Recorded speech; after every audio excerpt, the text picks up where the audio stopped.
You're listening to The Scrimmage with Daniel Hargrove and Justin Domashevitz.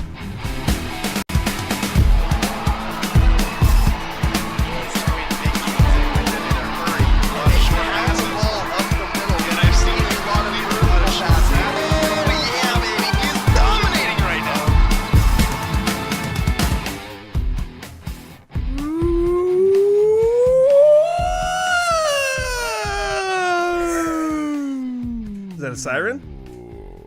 Yes. Okay. Yeah, sure. I think the people missed your really loud random noises at the beginning of the show last week. Well, I missed it. You missed it. I was explaining to Andrew what happens is like whenever you're not here and the show starts, I go into it ramping up like through the intro. I'm like, I'm gonna make some kind of cool sound. It's gonna be awesome. And then usually it's like, good afternoon, everyone. And I just panic. Yeah. Because I need you. See, I panic and make a sound. I'm pretty sure that's why that started. I need you. Like, I panicked and just went, ah! Daniel. Yeah, you close need your me? eyes. What do you see? Nothing. That's my life without you. Oh! That's not good. This is The Scrimmage. This took a turn. I'm Justin Domashevitz, Daniel Hargrove, here with me as well as producer Andrew Gross. We have a lot of local sports to talk about today. Yes, also, we do. Some college football, some pro football, and some baseball. Pee-wee football? No reason to talk about college football. Middle school football?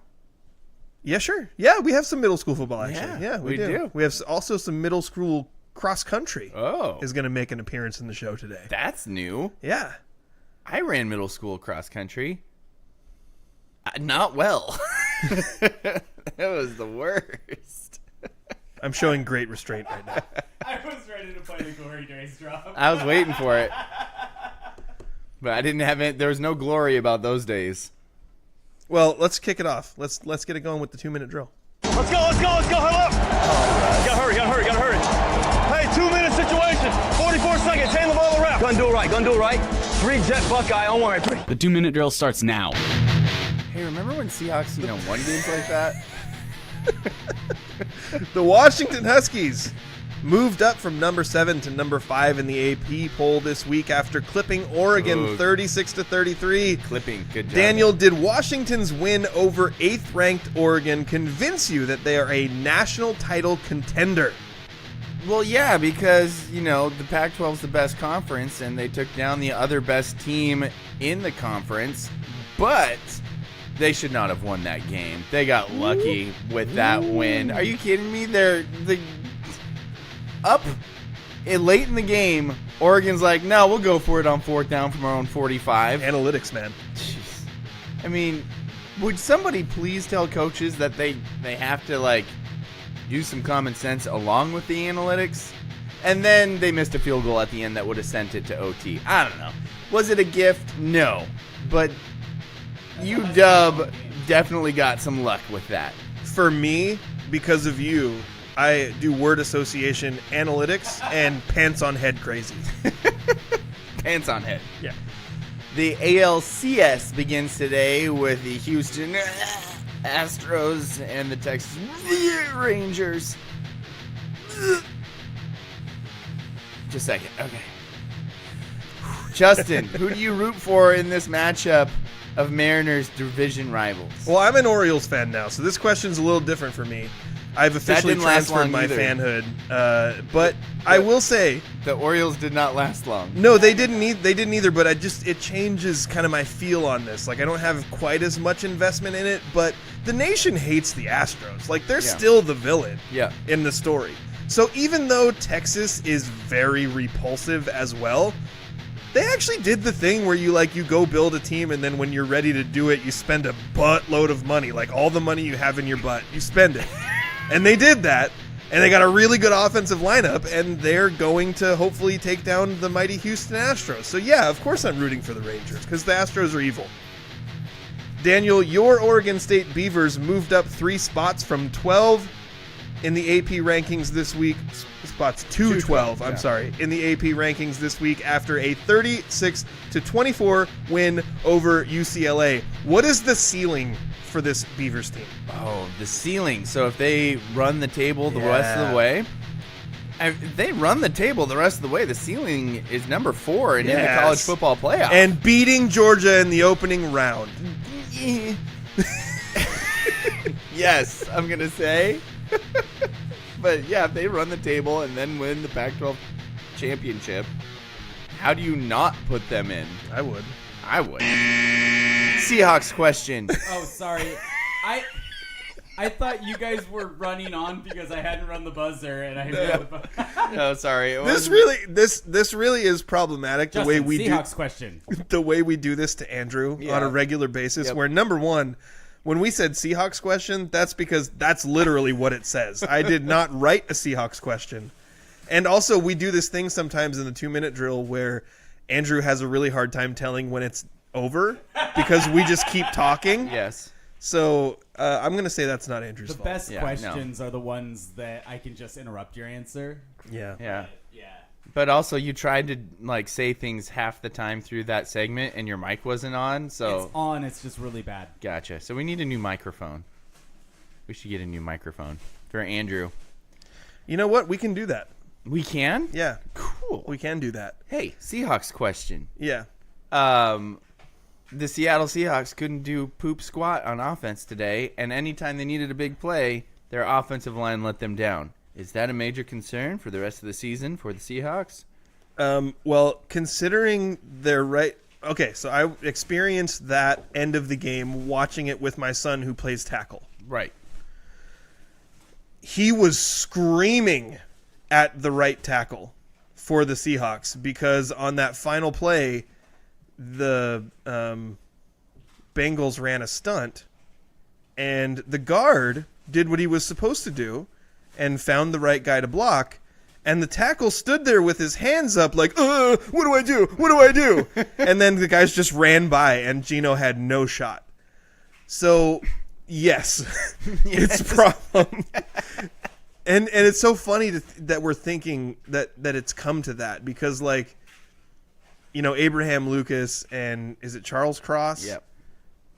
Everyone Abe was Chuck. feeling Chuck and Abe. feeling so good Yep. about those two guys who came in and Cross was a first-round pick, but Lucas was the late-round pick, Yeah. So you bring these guys in and they both play great, and this thing that's been the bane of your existence over the last decade is the offensive line. Yeah. And all of a sudden, you've got an offensive line that's capable. And now all of a sudden, the offensive line is your problem again. Because as much as I want to say Gino, what I watched of the game, which was most of it but not all of it, that Gino was poopy poop butt soup today, he made some really bad plays, but the man was under fire. Yeah. And especially in the most crucial situations, they did not provide protection for him. No. Every time the spot got big, it seemed like he had no shot. And DK did more punk boy stuff. Yeah. At least he pushed him in the chest this time. Yeah. Which, the guy's facing you. And then he immediately turns around and starts making a blow the whistle motion. And how many times have we watched games, both locally and in the pros, where the play's over and people are still flying in and doing stupid stuff, and we're going, blow the whistle, blow the whistle, blow the whistle, blow the whistle. Yeah. So, I've seen him react like that. I'm kind of more so on DK's side with this one. This is a heel turn. Blow the freaking whistle. When the play's over, blow the whistle. How hard is it when you see a dude stood up for 5 seconds to then go, blow the whistle and not wait 5 more seconds? And then sometimes it goes, there's no consistency. And if you tell someone to play to the whistle and then never blow it, how are you throwing a flag when they then play to the whistle? And that's my thing with DK today. Was it cheap? Sure. But the dude was facing him. Yeah. And he also, he kind of hit him. He had an initial hit that wasn't that big a deal. Yeah. And the guy was still really disinterested. Yeah. And so DK then was like, okay, fine. You don't want to engage? Boom, you're on the ground. Yeah. And if the whistle hasn't been blown, that's a perfectly okay play. Yeah. And it's down the field, too. Like, the one from a few weeks ago was opposite side of the field, far away from it. The guy's not facing you. You kind of hit him in the shoulder / back. Mostly back. But, like, he's not facing you is the point, right? Yeah. So this guy was, he fully hit him in the front. Exactly. He wasn't looking, Yeah. but that's his stupid fault. Especially since DK was all, like, it's not like he came out of nowhere and did it. Agreed. Like you mentioned, he was, like, there. I don't know. I would have done the same thing if I was DK. Like, the play is going on, you're facing me. Also, if the play comes over here and I haven't blocked you and taken care of you, then I look like an idiot. Exactly. And also, you hit me all the time when I wasn't looking, so of course you would have done the same But you thing. didn't like it. No, why would I have liked it? Daniel, do you know who was starting on the offensive line today? Because I think that Charles Cross was back. Cross was back. I know that I saw Curhan in there at some point, but I'm not sure if Lucas even started. Yeah, so but I guess Curhan, the backup right tackle, Curran is the one that Peyton was furious at. Okay. Although I did see, and I assume this was the running back, because there was another situation. Did you see the one where on the left side of the line, the defensive end, just the defensive end? I was like, oh, there must have been a blitz from over there. Mm-hmm. But no, the defensive end just ran, free run to Gino. Yeah.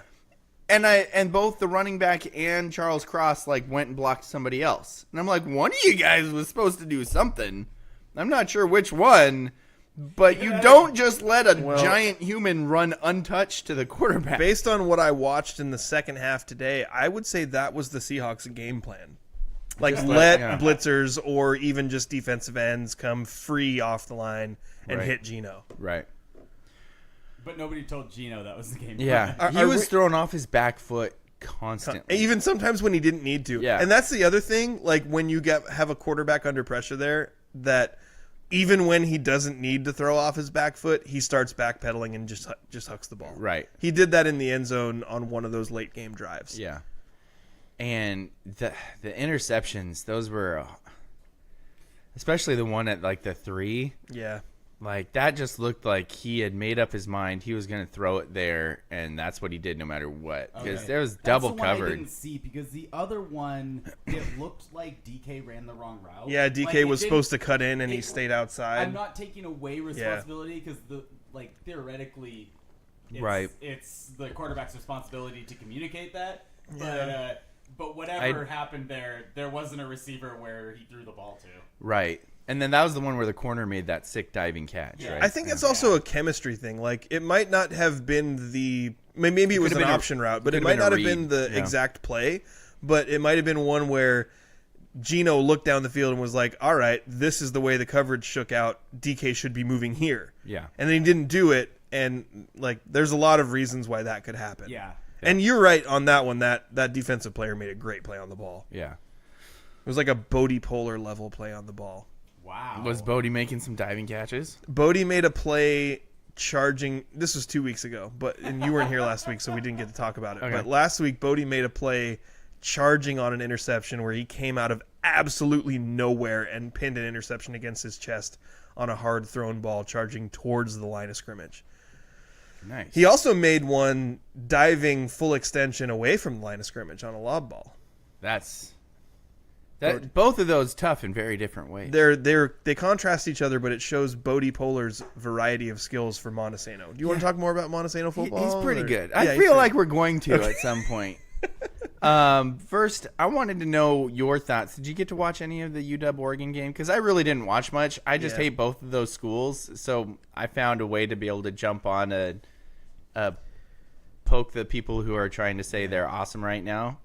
I was following on my phone because we were at a college visit at Pacific University in Oregon. But I want to tell you a funny story, and this is a total sidetrack. But I'll loop it back to the Ducks. You'll work it back in. I'll work it back to the Sure. Ducks. Okay. So the same college football recruiting visit that my son was on, there was another kid there. And I'm going to try to be vague with the details because I don't want it to eventually come back to this kid and him be embarrassed. But he plays for a 3A school in Oregon, which is the equivalent of 1A in Washington because they don't have B schools. Right, they don't have B. They go up to like 6A, right? Yeah. So it's like basically equivalent. Towns are around the same size, but their program has not been very good. And this kid is the quarterback. And I was talking to his parents as we were killing time before the game when the recruits were off doing stuff with the football coaches. Wait, so he's 3A, which is what'd you say is the equivalent to? 1A. Because we have 1B, 2B, 1A. So they have 1A, 2A, 3A. So it's the third lowest classification for school size. Okay, cool. So why do you just keep increasing the number of A's instead of just like why do we have B's? 1, level 2, level 3? Yeah, why do we have B's? I don't know I don't know the reason why it is structured the way it is. But why is there? Yeah. Why isn't it just 1, 2? I don't know. It's weird. But anyway, so I don't want to detract from this story because it's funny. Yeah. So this kid plays for a program that has been pretty bad. So we realized that as we were talking to these parents, like there's a lot of real similarities there. Like our kids were really similar. The schools are a very similar size, but the Montesano program has been very well run for a really long time and very successful. And their football program, while they're happy with like their coaches and everything, it has not been very good. Right. So they finally got this past week to a spot where they could run the victory formation and run out the clock. But their son, who's the quarterback, was so unfamiliar with the victory formation that he got confused and he spiked the ball. So instead of taking the snap and kneeling, he took the snap and spiked the ball on first down. At least it was first down. You did the opposite of what you were supposed to do. So he could then kneel it. Didn't we see that in the NFL? Or maybe in the NFL. I feel like we saw that in a nationally televised thing. Didn't Kirk Cousins do the opposite of that? He needed to spike it, and instead he took a knee? Maybe. I don't remember. That sounds familiar. But I will say it didn't matter because they were under a minute and it was first down. So they still kneeled it out twice and ended up securing the victory, which makes it not as big a deal. That's how it can be funny. Yes. If they lost the game because of it, it wouldn't be funny anymore. Right. So like those people... Right. They told me they live in a town that's basically midway between Corvallis and Eugene. Oh, now you're going to out them. So Daniel's looking at his map right now. You're right. I should be, like I said, vague on the specifics. But basically they're saying their town is split. They were Duck fans. Gross. So they were kind of keeping up on what was going on with the game throughout. I thought pretty highly of these people until you just said that they were Duck fans, and now I legitimately think that they're horrible people, and I am sad that you had to talk to them. Would it make you feel better? He's a Montesano fan. If I told you that when the Ducks lost, they didn't seem upset at all? Gosh, what? They can't even be fans of a crappy of a garbage. That actually sounds like a Duck. That's they were much more interested in what was going on in that moment in that recruiting visit than they were in what was going on in the Ducks game. Well, I mean that makes sense. But like really nice people. I mean, when you're from Monroe, Oregon, you got to take what you can. You did get out the map.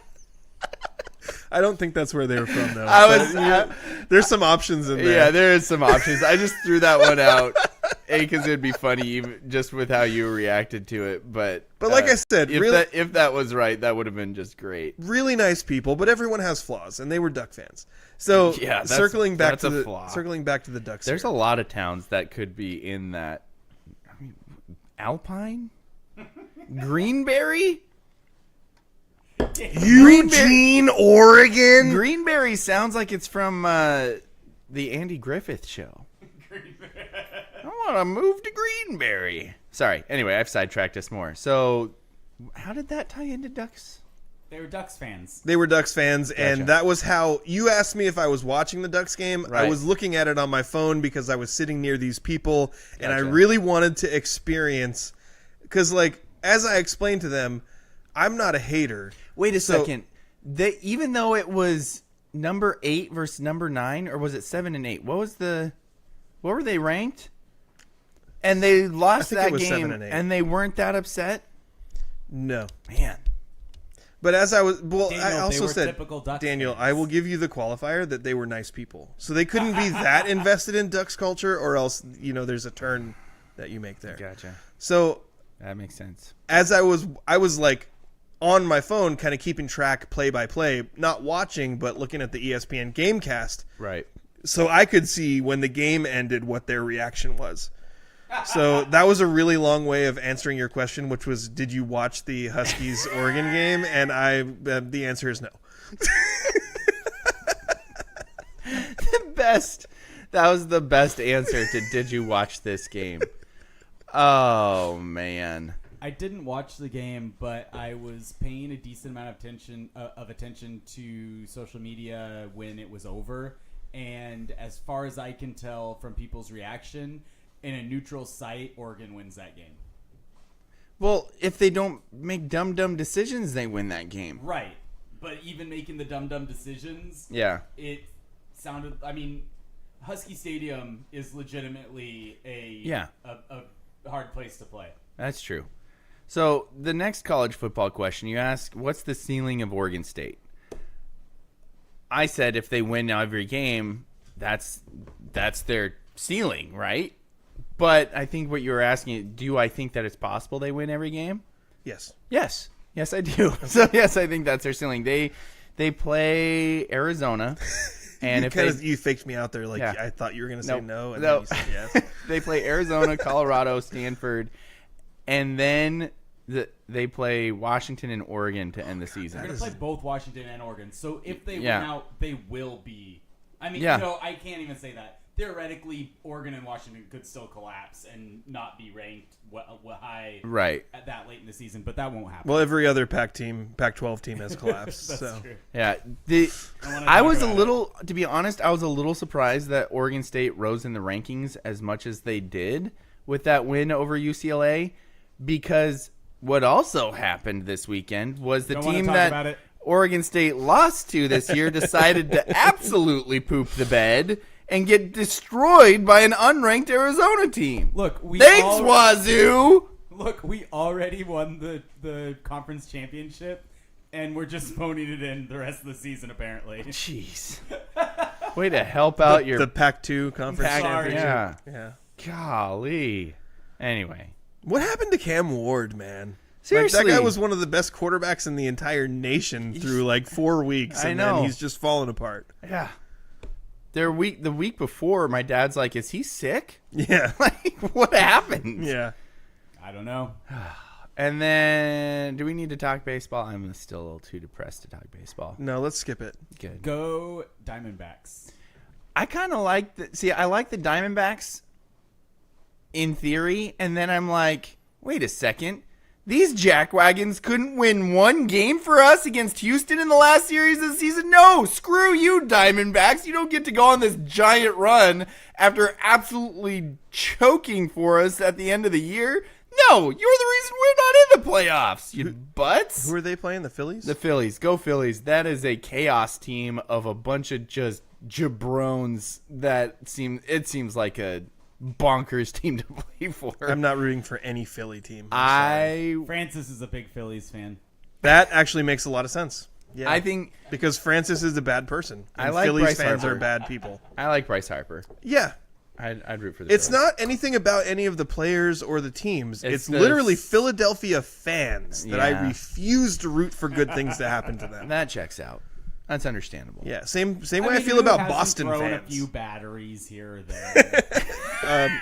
I have not thrown a battery. Oh, yeah, I haven't either, actually. Who throws batteries? Some people. In Philadelphia. Yeah.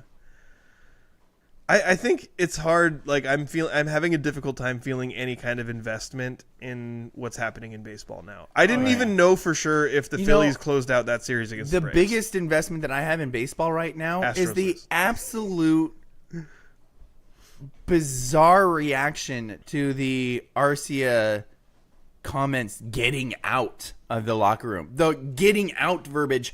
Dude, you're in the clubhouse. Have you not heard about this? I haven't heard about it. Can you explain it to me? So Braves are soft. The Braves are so soft. Okay. Holy crap. So in the game they won, their center fielder makes this ridiculous catch.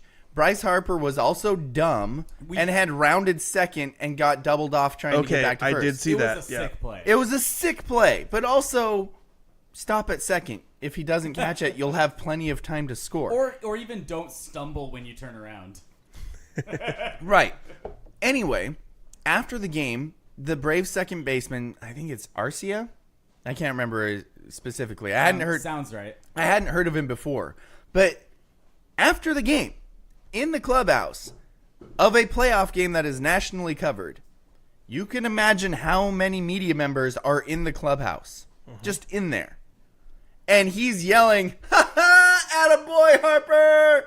Ha ha! Attaboy Harper!" And somebody tweets that out, and all of a sudden they're like, how dare that get out of the locker room? This is a sanctuary. How dare these other people come into the locker room who haven't been following the team? Braves people were saying this? Braves players. Not And- immediately, though. No, they waited until Harper hit 2 tanks Yes. off him the next game and stared daggers at the dude every time he rounded second. And after that game, they're like, I can't believe that, a reporter would say something about... I wasn't even talking to that reporter. How dare he say something when I'm not talking to him? And then they doubled down where it's like, these national people they haven't been with us all year. They haven't built that relationship. This is a sanctuary, and it just really sucks because now we're not going to talk to any media members because they ruined it for everybody. And I'm like, you're bat crazy insane. And there was a media member that came on and was saying, went on a huge rant about how this is ruining it for everybody and these bloggers need to get out of it. This blogger, by the way, not just a blogger, he's a part of the Baseball Writers Association. So basically everybody's going bonkers who's a part of the Braves organization, their media coverage people and their players, about how this is a sanctuary and now they're not going to talk to anybody. And it's like, this was after a game. Yeah. When all of the media is normally in there. It's not like someone was listening at the peephole during the week sometime, off hours. Peephole sounds like peephole. Yeah.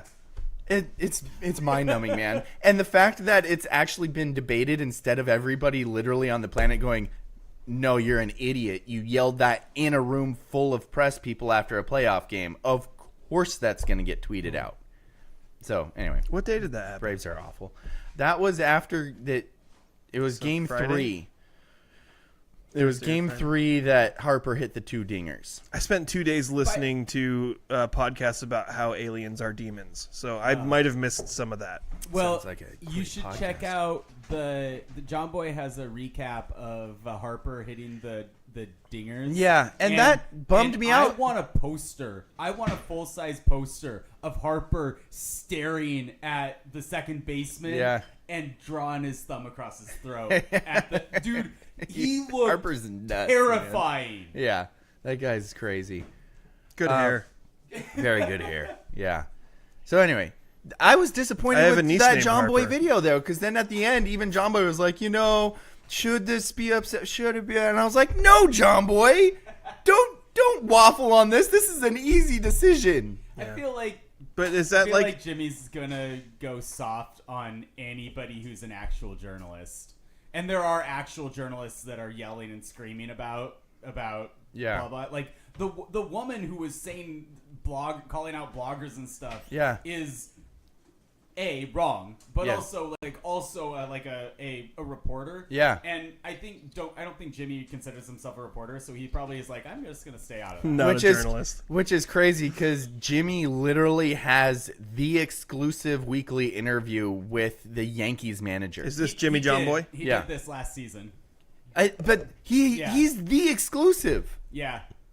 So I'm sorry, John Boy. You're like big time now. You can't be like, oh, I'm not really a journalist. Like, you're insane. Anyway, so that wasn't on the show sheet. Sorry about that. I think it's time for your favorite part of the show. Yeah. Serving questions up on a silver platter where the points are made up and the rules don't matter. Time for Stump Daniel.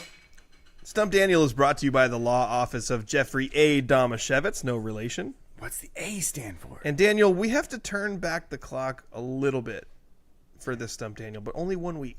Okay. So time machine, get in your DeLorean, go back one week. Only going back 1 week if I have a DeLorean? To when Daniel was not here. I thought this was interesting, and there's a Seahawks tie in it. Okay. So Jamar Chase, not this week against the Seahawks, but Like, the previous week. Does it have like DK Metcalf on the tie? So like when you cinch it up to your neck, like DK If Metcalf I is wore like grabbing ties, your neck? oh, grab it, like choking you. Yeah. I don't wear ties, but if I did, I would wear that tie. Yeah. Okay. Well, you That'd said be it was a Seahawks tie. One of my first choices of tie would Right. be DK Metcalf choking you. Because ties choke you, man. They That's do. why I don't want to wear them. I don't like it. Jamar Chase last week had 15 catches for 192 yards and 3 touchdowns. That's a lot. In the history of the NFL. Did I change shirts? Maybe. Or did I just cut the sleeves off of my other one? Go Beavs. Nobody knows. In the history of the NFL, there have only been 4 other wide receivers who have had 15 catches and 3 touchdowns in a single game. I want you to take a stab at who those 4 receivers are who have had 15 catches and 3 tutties in a single game. 15 is a lot. That's a lot. Yeah, that's a lot. I'm going to say Randy Moss. Keeping in mind that I did say there's a Seahawks tie. Thank you. You're welcome. Randy Moss. That is incorrect, I'm sorry. Oh, that's not good. This is way more depressing without the theme music. Yeah, it is. Sorry. Oh, that's better. There you go.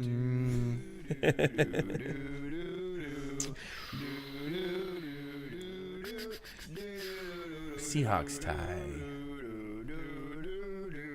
All Daniel can think about is that necktie he. All right. The DK Metcalf tie. Do you think DK Metcalf has ever done this? Doug Baldwin. I'm sorry, but that is also incorrect. You're 0 for 2.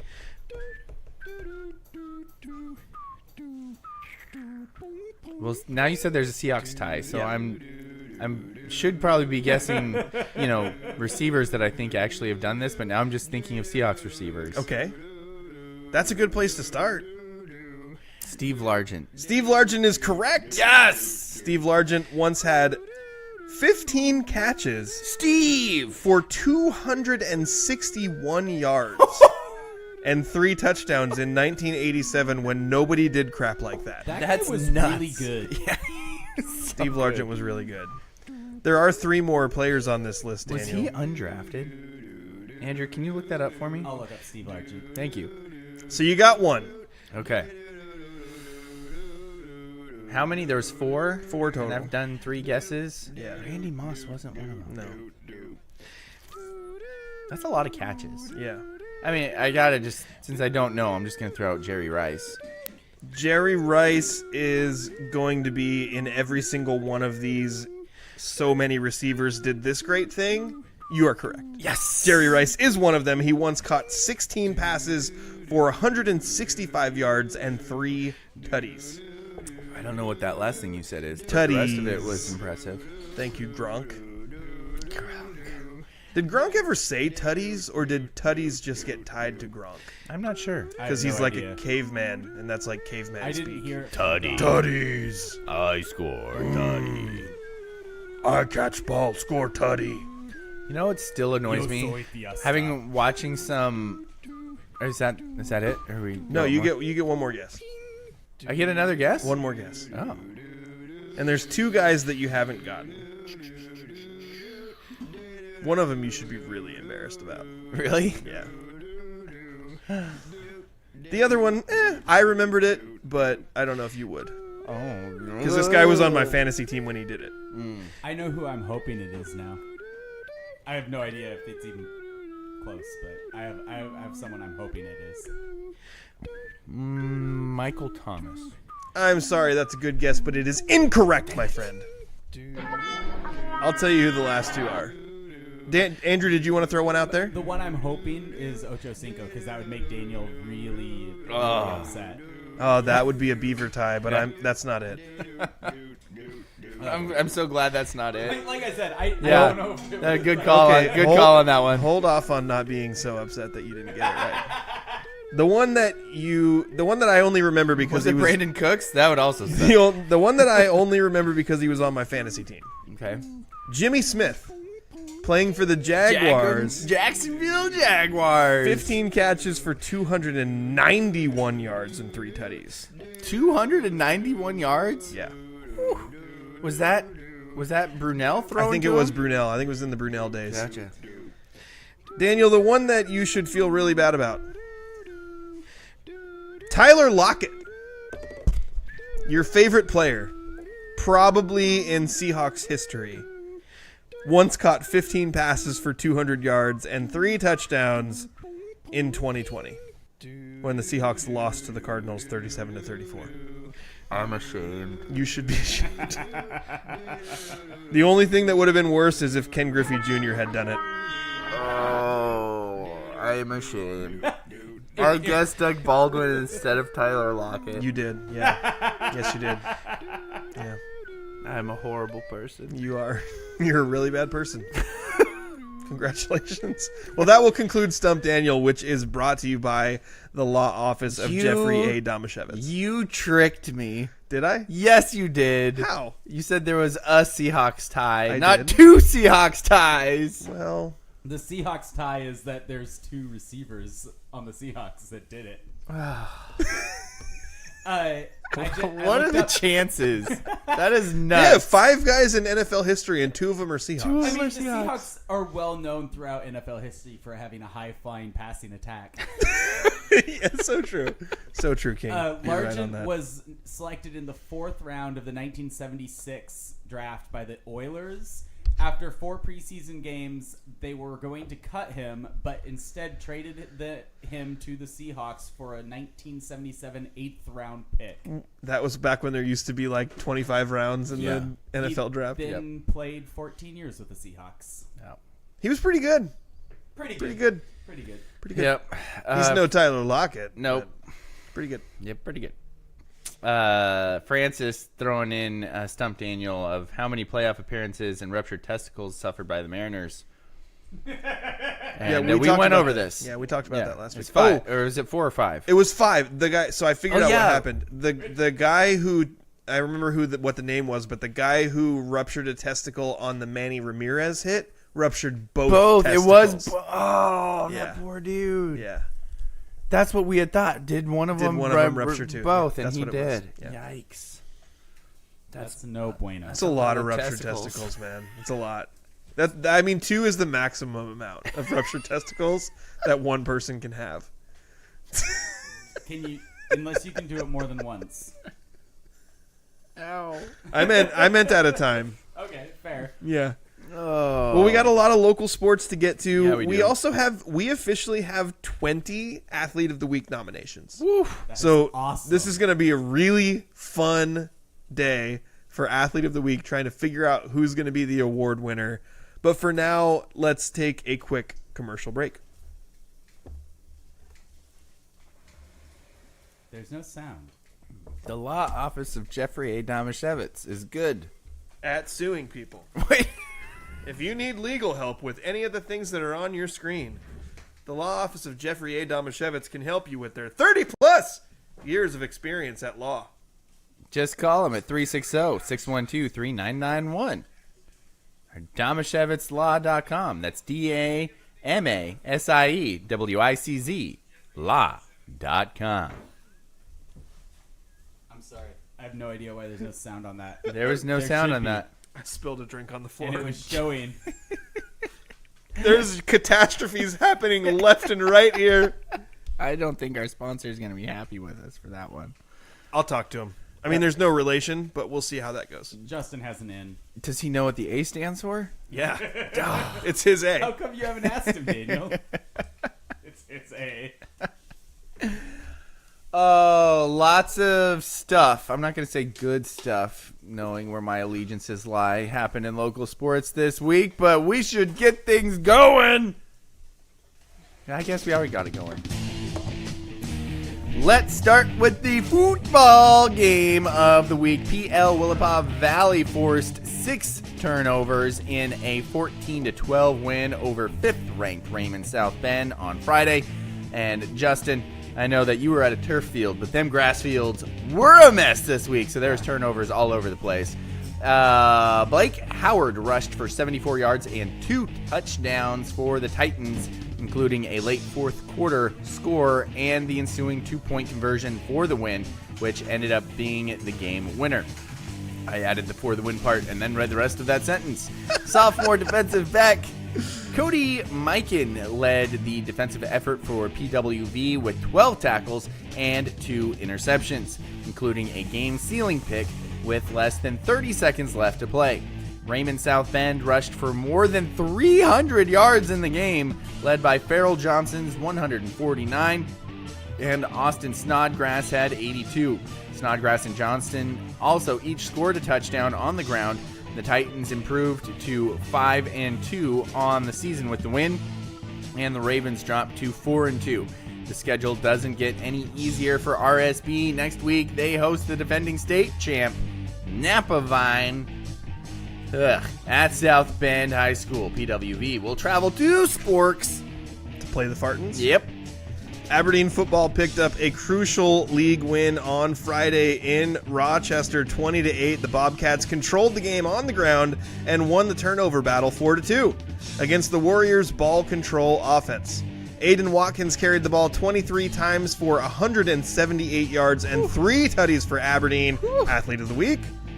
Marcus Hale added 77 yards on the ground. Hale also spearheaded the Bobcats' defensive effort with 26 tackles. What? Athlete of the Week. What? Aberdeen improved to 5-2 overall with the win, 3-1 in league play, and will host WF West on Friday in a massive game which likely will determine second place in the Evergreen 2A League. And that second place is a really big deal because that's the difference between hosting a crossover and going on the road for a crossover.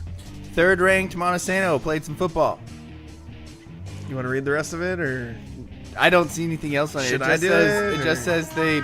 It says Montesano played some football. Third-ranked Montesano improved to 7-0 on the season and picked up its second league win in a 57-0 rout of Hoquiam on Friday at Roddle Field. I don't see any of this anywhere. The Bulldogs scored 8 touchdowns in the first half and carried a 55-0 lead into the break.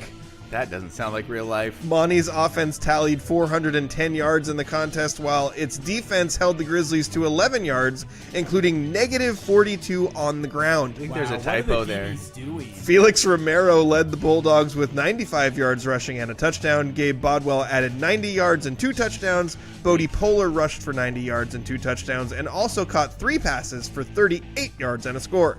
Mason Rasmussen and Torrin Kreitz also each scored a touchdown for Montesano. That was 8 touchdowns if you're keeping track at home.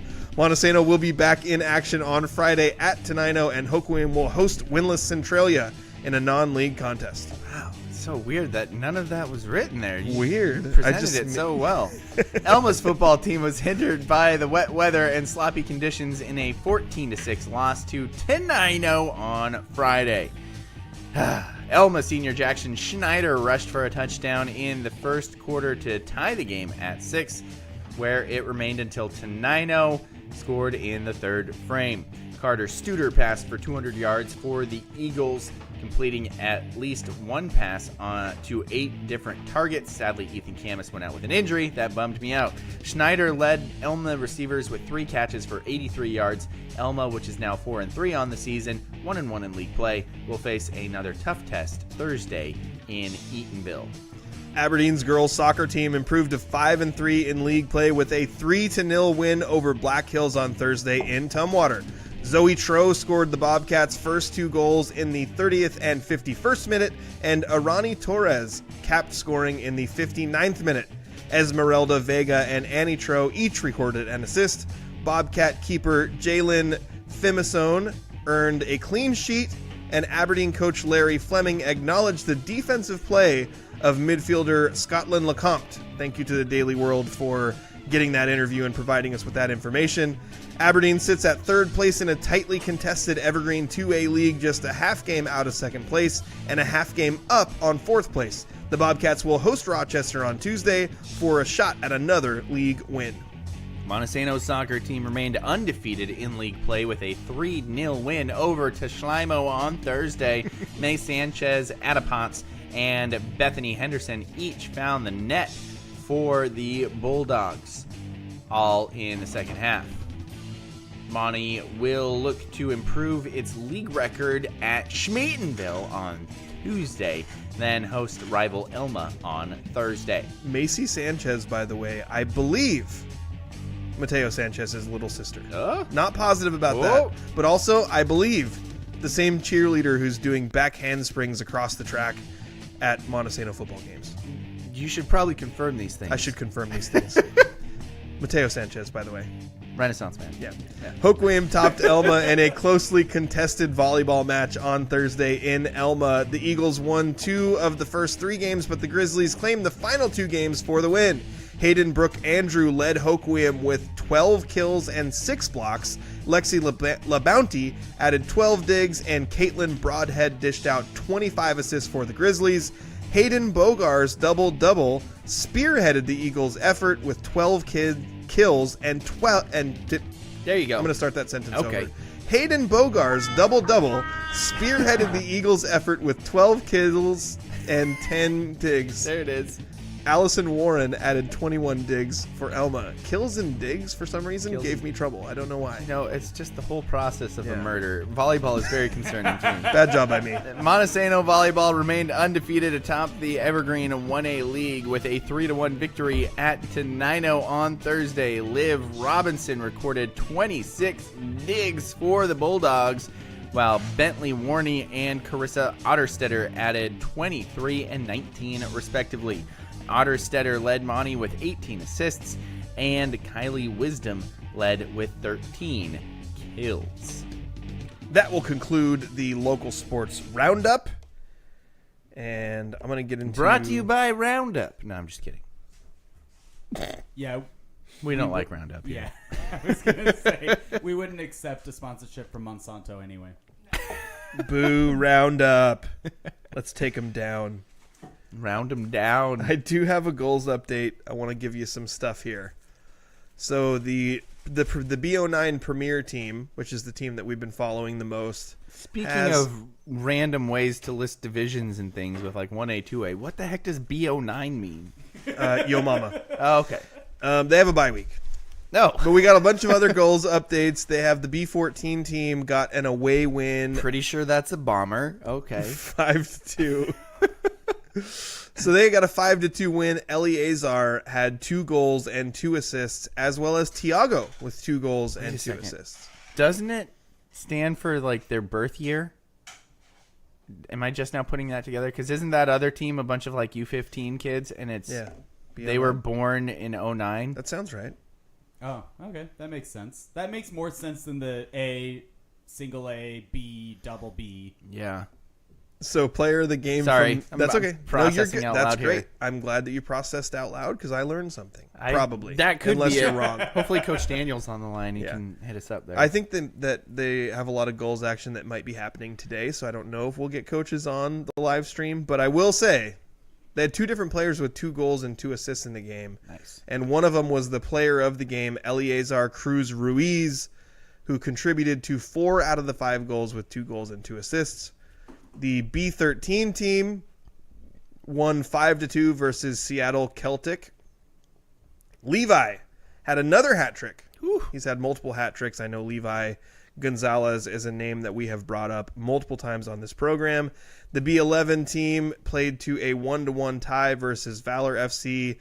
The goal was scored by Graham with the assist from Liam. And Giovanni Marl won the player of the match from the coaches for making countless saves in goal to keep the game even. The G10 team had a home 6-0 win versus BUFC, and Anna in that game had 3 goals, so a hat trick for Anna. She also had an assist. Zippy had 1 goal and 2 assists in that game, and the player of the match was Anna for the hat trick. It's Anna Cervellon, I'm going to say, with a hat trick and an assist there. The B09 select team played away, and they came away with a 1-0 win over NSC, and Trayvon Chavez had a solo goal, and it was the only goal of the match, which led to the win. So he will get a Athlete of the Week nomination for that as well. The BO5 team played away at Scatter Creek FC and won 10-1. Woo! The player of the match was Julian Garcia with a hat trick. Gio also scored 2 goals in that game, and Hugo had 2 assists. And they had some other teams that were playing on Sunday. Just, I think, one final thing here. The BO9 select team came up with a win today, 2-1, with a goal from Zeke and an assist from Trayvon right before the half to bring it even. And then in the second half, it was back and forth, but the goals won on a PK with seconds remaining with a goal from Talon. The player of the match was TJ for stopping endless counter attacks. Nice. That will be the goals update for the week, and we have several Athlete of the Week nominations out of that, so we will be discussing them again when we get to that part of the show. Daniel, the next so thing... much stuff there. There is. There's a lot. There's a lot. Well, there's a lot of goals teams playing. Yeah. And... what is like peak season for them? All is year. It just all year round? All year. I don't know what peak season is because, like, I don't know, like, do their kids play other sports during other seasons? Yeah, that's what I was wondering. Yeah, I don't know. I have no idea. But I do know that whether it's fall or winter or spring, we're getting stuff from goals. They're very active. They have coaches who really put their players forward and make sure that their players get the recognition. They have a real emphasis on player development. Yes. And getting them to where they need to go to further their soccer careers. Absolutely. But how much soccer is too much soccer? 5. Well, for me, 5 minutes of soccer is too much soccer. I was going to say, it's a very personal question. But for a soccer athlete, a sathlete, if you will, they might be able to play soccer year-round. I don't know. Right. See, I think, you know, since you brought it up, Daniel, I think the sport... like, football doesn't happen year-round. Like, that's not a thing. If football happened year-round, anything besides 7-on-7, that would be extremely concerning. Right. Because there's way too much physical contact to be happening all the time. I saw that somewhere. Somebody posted on social media, like, their kid was playing for, like, a travel football team that's part in the of, spring or something like that. That's part of high-level recruiting now. You play on these 7-on-7 teams. No, it wasn't 7. It was full pads. Oh, really? Yeah. And I was like, that doesn't look right. Actually, that's the question. Not cool. Is 7-on-7 not padded? No, I think it's... I don't think Maybe so. it is. I thought it was not. I had padded. never thought about that. I don't have personal experience with like because they don't have a line. Kids playing 7-on-7. I don't think it's. But that's the thing is it touch then, or is it full tackle but no line? We should find out. I'm pretty sure it's touch. Okay. Yeah. Because I would, if I were going to play for fun, I would rather play full tackle with no line. Right. Yeah. Anyway. Yeah. So I was gonna say, there's in different sports. I know that we've had this discussion a lot. Right. Baseball is the one I worry about the most because there's outside of football. I was gonna say outside of football because in my mind, football exists in the fall, and then once fall is over, if you play any football, it's some kind of touch or flag or whatever. Right. Baseball happens year round. There's a lot of repetitive arm motion, which specifically I know this is a big thing for you with all the additional Tommy John surgeries and shoulder and elbow issues that have been coming up in children and in pro baseball players. Yeah, but on children. On children. Yeah. That pro baseball players doesn't bother me. Yeah, who cares? You're baseball, making millions of dollars. Yeah. It's okay if you get injured sometimes. Yeah. Yeah, but also you'd like to not get injured because then it helps you make more money. Yeah.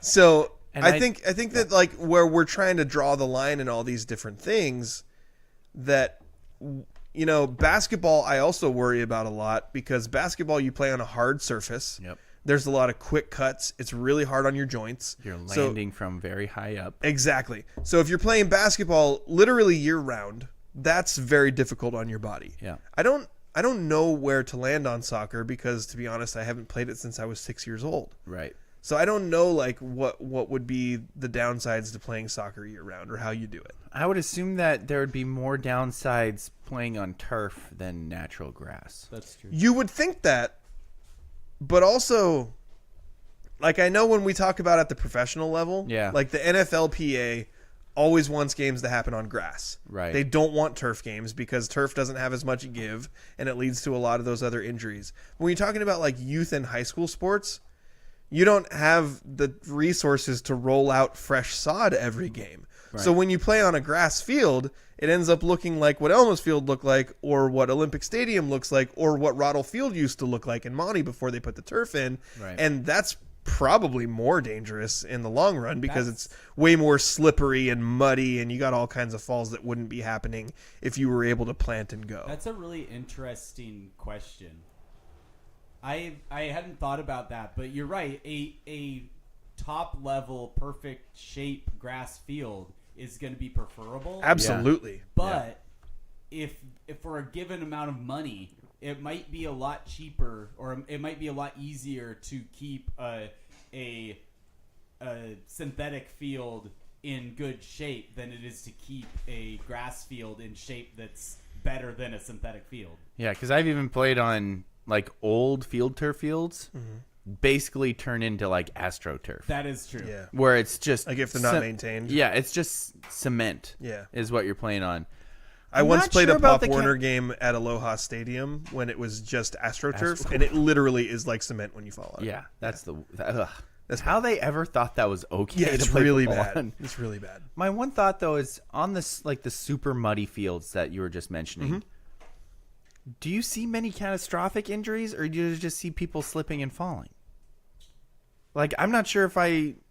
Yeah, do you see like sprained ankles and falls, or because the risks with synthetic with turf are you get more concussions because the ground is harder. Oh, that's a good point. You Didn't get thought about that. Knee injuries because your cleats stick and your body turns and your foot doesn't give. Yeah, I mean, knee injuries, muscle injuries, Achilles injuries. Like, essentially, when you step on turf, it doesn't give. Right. So whatever ligaments or muscles you have that would benefit from the little bit of give, it's gone. Yeah, my joints have turned in the wrong directions on turf fields multiple times. But something I didn't think about that with soccer is there's a growing concern, especially in youth soccer these days, with headers. Subconcussive hits. Yeah, right. Yeah. So I don't know. The answer to the question is I don't know. Yeah, I think you're right though. Soccer doesn't have those that are as easily pointed to for why it would be a problem to play year round. At least that we know of yet. But it seems like every sport it's starting to come up with the more we learn more about it that hey, maybe mix it up a bit. Yeah, but see, the hard thing for me is like I always want to encourage the kids that I talk to. Yeah. That I'm close to. Right. I always want to encourage, like, play multiple sports, have different skill sets. And if you play basketball, it'll actually, or if you play, like, if you wrestle, it helps you in football because it helps you understand physical leverage. Like, there's a lot of things that can cross over and help you in other sports. If you play on the outside in football, playing basketball is helpful. But I also know kids that are like, going into senior year, well, I care about basketball or I care about baseball. Right. And I've watched too many of my teammates blow an ACL playing football. Yeah. And I don't want that to happen and ruin my basketball or baseball season, so then they give up that sport. Understandable. Do you tell those kids, hey, if you want to play a quote-unquote sport, go run cross country? Or what do you do? Well, for me, I played rec soccer in the fall. Mm-hmm. Because soccer in high school for boys is in the spring. So I couldn't play it because of baseball. I dropped the blitz ball under the table. Sorry. You literally dropped the ball. Yeah, I did. But I played, thankfully, back then, I'm not sure if they even still have it, but they had rec soccer. Yeah. So I didn't have to be on a crazy travel team. I was just able to play rec soccer in the fall and then played basketball and then baseball. The other difficulty is if you are But you could play golf. True. Get free golf. Unless you're horrible at golf. I wish that I would. It doesn't matter if you're horrible. Well, it matters a little bit. Do they cut kids? It still costs a lot to get a set of clubs, though, doesn't it? I mean, you could get like some thrift store clubs for pretty cheap. That's true. I bought my starter set of clubs for like $400. Yeah, that was about as cheap as they get. When I bought starter clubs when I was money, but it's a lot more than it costs a kid to get into like football. True, but when I bought my starter set when I was 18, so this is a long time ago, it was $100. Or 150. Let's see. That's about $400 now, Daniel. Yeah, that's a good point. That's an excellent point. I think it's you're weighing things out too, because then like if you're a 3-sport athlete, that schedule is brutal. It is brutal. So do you benefit from taking one season off and then having sports your other two? But in that, we're still talking about taking a season off. Yeah. Not playing the sport year round. Correct. Right? So in this scenario, you were saying you want to encourage kids to play multiple sports. Yeah. That's great. But if they need a break, also that's great. What you're not hopefully encouraging them is to be like, hey, basketball all the time, every day for the whole year. Because your knees are going to be shot. And I completely agree with that. I would also add, if you play, like let's say you play on a travel AAU basketball team in the fall. Right. Your schedule is going to be really different from if you were playing high school basketball in the winter. Like you're probably practicing twice a week and then playing on the weekends. Gotcha. Which is different from 2 hours of at least 2 hours of basketball practice every single weekday unless you have a game. Yeah. So I like these things are really hard for me to weigh out. Right. And like ultimately what I want to do the most is like tell kids, figure out what you love the most and work towards that. Yeah. And then like all the other stuff is supplementary, but you have to understand the number one, what the effect on your body is going to be if you don't take a break from these certain repetitive motions. And number two, you have to understand how the other sports help you at the sport you care about the most. And football is a specific difficulty. Yeah. Because the risk of really significant injury is so high. Yep. And we saw it with, you don't have to go that far back in Montesano with Sam Winter, where he lost his senior basketball season, which he's now a walk-on at Boise State for basketball. Yeah. That was the sport he cared about the most. Yep. He got hurt in football playoffs and missed his entire senior basketball season. Yeah. You see it fairly often. Yeah. It's sad. Happens a lot. I don't care for it. I think it's fair to there should be more emphasis on younger kids to play multiple sports. If a junior and a senior in high school is really good at basketball and loves basketball, I'm not nearly as worried about making sure they play other sports as a sixth grader. Yeah. You should probably have tried most of the sports, in my opinion. Yeah. Because it's good for you to experience those things. That makes sense. Also, try to play an instrument. Yes. Do things that are not sports related. Even if you're terrible at it. I am not good at playing piano. Every single one of my children has had an art lesson. Mm-hmm. Good. Because I would like you to find out. I'm not going to force painting on you. Yeah. But I would like to know if that's something that you try and you're like, oh man, I really like this. Exactly. And like my wife is a very musical person. So like all of my kids have had a crack at like, do you want to sing? Do you want to play piano? Like there's a lot of different options outside of sports that my biggest feeling all the time is like, help kids find what they love. Yes. Because you're most likely to get the best effort out of someone and they'll work the hardest towards something that they love to do. Yes. So find that. Yeah. And you know what? And if it's cross country, it's almost a sport. Yeah. And if it's not sports, you'll probably be able to do it for a heck of a lot longer. That's a really good point. Which it bums me out every time because like people are like, oh, especially the Hollywood culture, never give up on your dreams. And I'm like, you're going to tell a 27-year-old guy to never give up on playing in the major leagues? Okay, dude. Cool. Go away. Yeah. Anyway. Yeah. No, I'm so with you. Yeah, I mean, and like, as parents or, people who are, future prospective parents. Yeah. Like we all wrestle with these things about, what's the best way to help your kids achieve what the maximum ability that your kids can achieve without, projecting your own stuff on them. Yes. Like, do I wish that I had been like, yeah, I'm going to play high school football. Of course I do. Yeah. But that doesn't mean that I need to force that on my kids. Exactly. And also, in the current sports climate, it would be a heck of a lot nicer if there wasn't a crap ton of adults making a ton of money off of kids.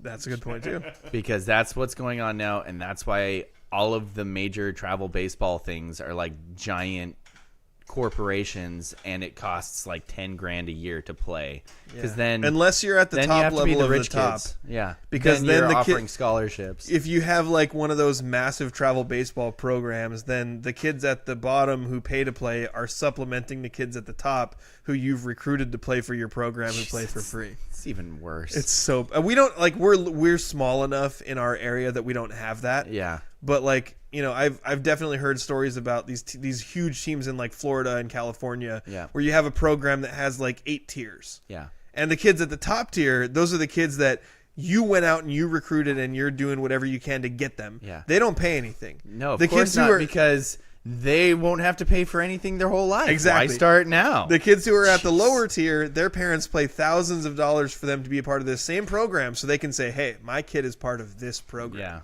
And then you're the one who's supplementing those guys at the higher level. It's brutal. Crazy. But you get to wear the hat still and you look cool.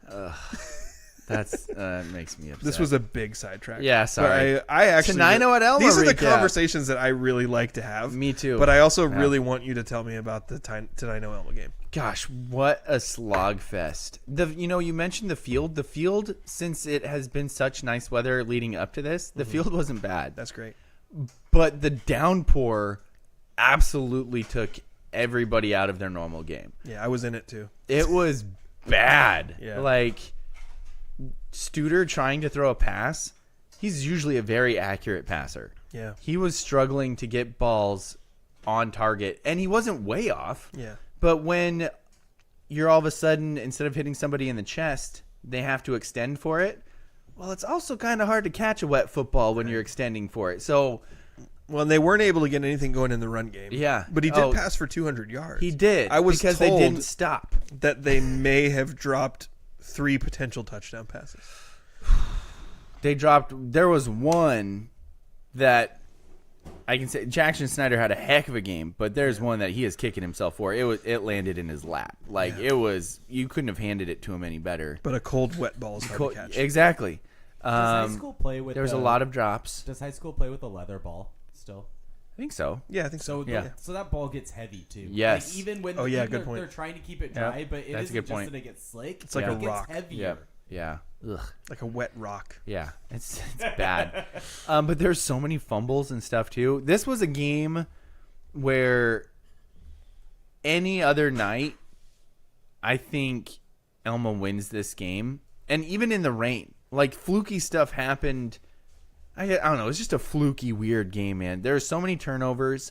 Elma started one drive from inside the 5-yard line of Tenino and didn't score because they fumbled on the first play. Oh, no. They blocked a punt, recovered it inside the 5, fumbled the next play. Oh, no. They started another drive like at the 13, didn't score, didn't gain a yard. They didn't get inside the 10, though? No. So they might still be doing better than the Seahawks. Yeah. I mean, it was just a bizarre game. And then Tenino had the ability to adjust. So they went, Tenino, their main problem in the first half, they had their issues on special teams with like a couple of block punts and that type of stuff. But their main issue is they couldn't run a play without getting a penalty. They had 10 penalties in the first half. Tenino did? Yeah. Yeah. I think Elma had a lot too. Elma ended up with, I want to say the article said Elma had 15 penalties. No, Tenino had 15 penalties. Oh, okay. So I got that backwards. Tenino had 15. Elma finished with 9. Okay. 8. 8 or 9, according to my count. And a couple of those were crossed off because they were declined. Okay. Like Tenino had another penalty in the first half, but it was 3rd down and 30. And so Elma was like, yeah, we don't need to do 3rd down again. You can just punt. Yeah. And then they blocked a punt, but then didn't score because of the conditions. Yeah, so it was just bonkers. But what Tenino went back to was they went back to like 1914 with their offense. Like forward pass, never heard of her. Exactly. And Elma had no answer. Like they came up with some stops when Tenino committed more penalties.